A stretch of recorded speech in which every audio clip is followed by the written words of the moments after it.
Video ನೋಡ್ತಿರುವ ಎಲ್ಲ ವೀಕ್ಷಕರಿಗೂ ನಮಸ್ಕಾರಗಳು. ಇವತ್ತಿನ ರೆಸಿಪಿ ಹೆಸರು ಹಿಟ್ಟಿನ ಸಾಂಬಾರು. ಹೆಸರು ಹಿಟ್ಟಿನ ಸಾರು ಮಾಡೋದು ಹೆಂಗಂತ ನೋಡೋಣ ಬರ್ರಿ. ಇದಕ್ಕೆ ಜಾಸ್ತಿ ಏನು ಪದಾರ್ಥಗಳು ಬೇಕಾಗಂಗಿಲ್ಲ. ಟೊಮೆಟೊ, ಕರಿಬೇವು, ಬೆಳ್ಳುಳ್ಳಿ ತೊಗೊಂಡೈತಿ. ಈಗ ಒಂದು ಬೌಲಿಗೆ ಹೆಸರು ಹಿಟ್ಟು ಮೊದಲನ ಹೆಸರು ಹಿಟ್ಟು ರೆಡಿ ಮಾಡಿ ಇಟ್ಕೊಂಡಿತ್ತು. ಆ ಹೆಸರು ಹಿಟ್ಟನ್ನು ಹಾಕ್ತೈತಿ. ಮಿಲ್ಲಿಗೆ ಹಾಕಿ ಇಟ್ಟಿರ್ತೈತಿ ಇದನ್ನು ಹೆಸರು ಹಿಟ್ಟು. ಆ ಹಿಟ್ಟಲ್ಲಿ 1 ಸ್ಪೂನಷ್ಟು ಹಾಕಿ ಅದಕ್ಕೆ ಸ್ವಲ್ಪ ನೀರು ಹಾಕಿ ಚಂದಾಗ ಸ್ವಲ್ಪನೂ ಗಂಟು ಬರಲ್ದಂಗೆ ಮಿಕ್ಸ್ ಮಾಡ್ಕೋಬೇಕು ನೀರು ಜೊತೆ. ನೋಡ್ರಿ ಹಿಂಗಾಗೈತಿ. ಪೂರ್ತಿ ನೀರಿನ ಜೊತೆ ಮಿಕ್ಸ್ ಆಗೈತಿ. ಗಂಟಿಲ್ದಂಗನ ಮಿಕ್ಸ್ ಮಾಡ್ಕೋಬೇಕು. ಒಂದಿಷ್ಟು ಒಣ ಮೆಣಸಿನ್ಕಾಯಿ ತೊಗೊಂಡೈತಿ, ಒಂದು 3-4. ಈಗ ಒಗ್ಗರಣೆಗೆ ಸ್ಟವ್ ಹಚ್ಚಿ ಒಂದು ಪಾತ್ರೆ ಇಡ್ರಿ. ಎಣ್ಣೆ ಹಾಕ್ರಿ. ಯಾರೂ ವಿಡಿಯೋ ಹಾಗೆ ನೋಡಬೇಡ್ರಿ. ಪ್ಲೀಸ್ ಸಬ್ಸ್ಕ್ರೈಬ್ ಆಗ್ರಿ. ಯಾರ್ಯಾರಿನ್ನೂ ನಮ್ಮ ಚಾನಲ್ಗೆ ಸಬ್ಸ್ಕ್ರೈಬ್ ಆಗಿಲ್ಲ ಸಬ್ಸ್ಕ್ರೈಬ್ ಆಗ್ರಿ. ಅಗದಿ ಈಜಿ ರೆಸಿಪಿನ ಹೇಳ್ಕೊಡ್ತೈತಿ ನೋಡ್ರಿ. ಈಗೀಗ ಅಡುಗೆ ಕಲ್ಕೊಳ್ಳೋರಿಗೆ ಈಸಿ ರೆಸಿಪಿಗಳು ಅದಾವ ಇವು. ಎಣ್ಣೆ ಕಾದಿತ್ತು. ಎಣ್ಣೆಗೆ ಜೀರಿಗೆ ಹಾಕ್ರಿ, ಸಾಸಿವೆ ಹಾಕ್ರಿ, ಬೆಳ್ಳುಳ್ಳಿ ಜಜ್ಜಿ ಇಟ್ಕೊಂಡಿತ್ತು ಅವನ್ನ ಹಾಕ್ತೈತಿ. ಕರಿಬೇವು ಹಾಕ್ರಿ. ಒಂದು ಸ್ವಲ್ಪ ಒಣ ಮೆಣಸಿನ್ಕಾಯಿ ಹಾಕಿ ಚಂದಾಗ ಎಣ್ಣೆ ಒಳಗೆ ಫ್ರೈ ಮಾಡ್ಕೊರಿ.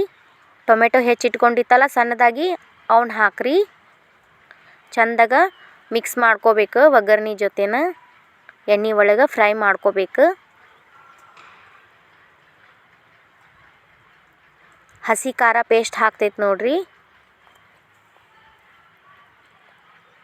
ನಿಮ್ಗೆ ಅಚ್ಚ ಖಾರ ಪುಡಿ ಬೇಕಾದರೂ ಹಾಕೋಬೋದು. ನಾನು ಹಸಿ ಖಾರ ಪೇಸ್ಟ್ ಹಾಕಿದೆ. ಅರಿಶಿನ ಪುಡಿ ಹಾಕಿ ಚಂದಾಗ ಮಿಕ್ಸ್ ಮಾಡ್ಕೋಬೇಕು.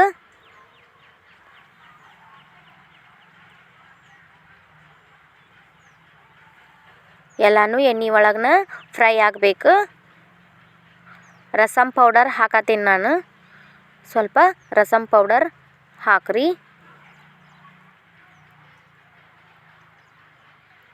ಸ್ವಲ್ಪ ಸಾಂಬಾರ್ ಪೌಡರ್ ಹಾಕ್ತೈತಿ.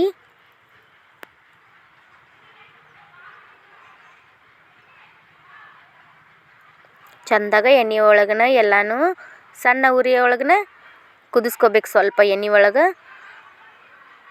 ರುಚಿಗೆ ತಕ್ಕಷ್ಟು ಉಪ್ಪು ಹಾಕ್ರಿ. ಎಲ್ಲನೂ ಚಂದಾಗ ಮಿಕ್ಸ್ ಮಾಡ್ಕೋಬೇಕು.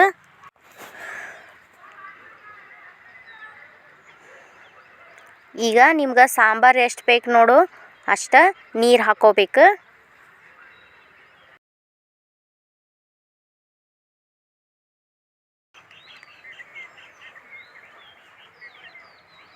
ಎಲ್ಲನೂ ಒಗ್ಗರಣೆ ಜೊತೆ ಸ್ವಲ್ಪ ಮಿಕ್ಸ್ ಮಾಡಿ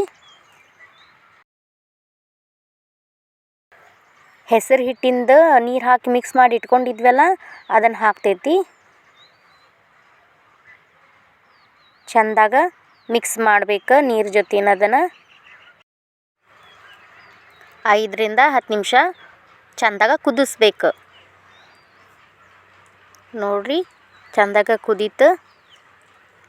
ಹೆಸರು ಹಿಟ್ಟಿನ ಸಾಂಬಾರಿದು. ಹೆಸರು ಹಿಟ್ಟು ಹಚ್ಚಿ ಹಿಂಗೆ ಇನ್ಸ್ಟಂಟಾಗಿ ಸಾಂಬಾರು ಮಾಡ್ಕೋಬೋದು. ಕೊಬ್ಬರಿ ಸಾರು, ಬೇಳೆ ಸಾರು, ಈ ಥರದ ಸಾರುಗಳೆಲ್ಲ ತರಕಾರಿ ಸಾರುಗಳನ್ನೆಲ್ಲ ತಿಂದು ಬೇಜಾರಾದಾಗ ಇನ್ಸ್ಟಂಟಾಗಿ ಈ ಸಾಂಬಾರನ್ನ ನೀವು ಮಾಡ್ಕೋಬೋದು. ನೋಡ್ರಿ ಭಾಳ ಟೇಸ್ಟ್ ಇರುತ್ತಿದು ಹೆಸರು ಹಿಟ್ಟಿನ ಸಾರು. ನೀವು ಮನ್ಯಾಗ ಒಂದು ಸಲ ಮಾಡಿ ನೋಡ್ರಿ. ಕಮೆಂಟ್ ಬಾಕ್ಸ್ನಾಗ ಕಮೆಂಟ್ ಮಾಡಿರಿ. ಈ ವಿಡಿಯೋ ನಿಮ್ಗೆ ಇಷ್ಟವಾದಲ್ಲಿ ಲೈಕ್ ಮಾಡಿರಿ, ಶೇರ್ ಮಾಡಿರಿ, ಪ್ಲೀಸ್ ಕಮೆಂಟ್ ಮಾಡಿರಿ, ಸಬ್ಸ್ಕ್ರೈಬ್ ಆಗ್ರಿ. ಧನ್ಯವಾದಗಳು.